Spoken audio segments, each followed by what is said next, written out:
Hi! Maligayang gabi sa inyong lahat.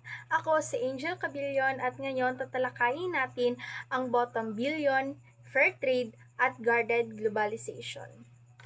Unahin natin ang bottom billion. Ang bottom billion ay tumutukoy sa humigit kumulang 1 bilyong tao sa pinakamahirap na bansa sa mundo na hindi nakikinabang sa pag-unlad ng globalisasyon.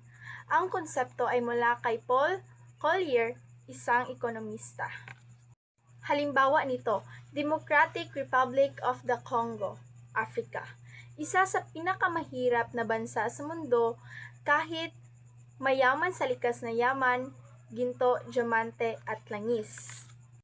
Magbibigay ako ng positibo at negatibong epekto nito. Unahin natin ang positibo. Positibong epekto, nagbibigay diin sa pangangailangan ng mga pandaigdigang programa para tulungan ang mga pinakamahirap. Tumungo naman tayo sa negatibong epekto. Maaaring magdulot ng dependency sa tulong mula sa ibang bansa, foreign aid. Tunguhin naman natin ang fair trade.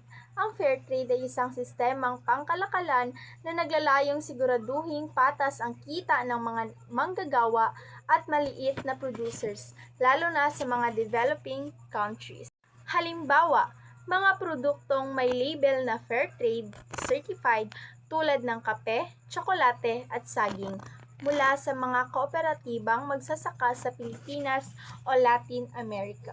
Magbibigay ako ng positibo at negatibong epekto sa fair trade. Positibong epekto, mas mataas na kita at mas maayos na kondisyon ng paggawa para sa maliliit na magsasaka. Negatibong epekto, mas mataas ang pisyo ng mga produktong may fair trade at label. Tunguhin naman natin ang guarded globalization. Ang guarded globalization ay tumutukoy sa kontrolado o maingat na pakikilahok ng isang bansa sa globalisasyon.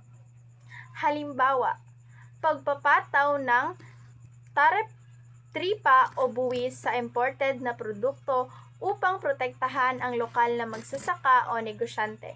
Halimbawa, taripa sa imported na bigas sa Pilipinas. Narito ang positibong epekto at negatibong epekto sa guarded globalization. Positibong epekto, napoprotektahan ang lokal na industriya at trabaho. Negatibong epekto, maaaring humina ang kompetisyon kaya bumabagal ang inobasyon. Ayun lamang po at maraming salamat, naway marami po kayong natutunan.